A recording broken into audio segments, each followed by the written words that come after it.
Der er så mange ting, jeg ikke forstår. Jeg er nødt til at indvie jer i nogle af dem.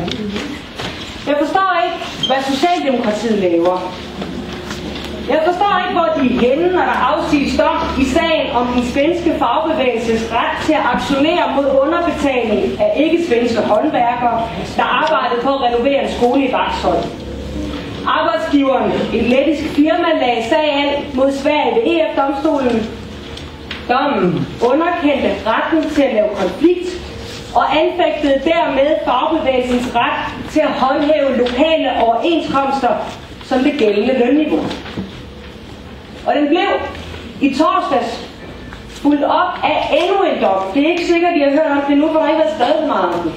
Men den her dom har lige så vidtgående konsekvenser. I den, der godkender EU underbetaling.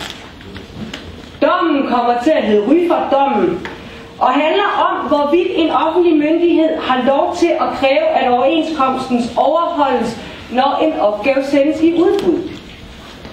Den tyske delstat Niedersachsen krævede, at overenskomsten blev overholdt i forbindelse med et fængselsbyggeri. Også af den polske underleverandør.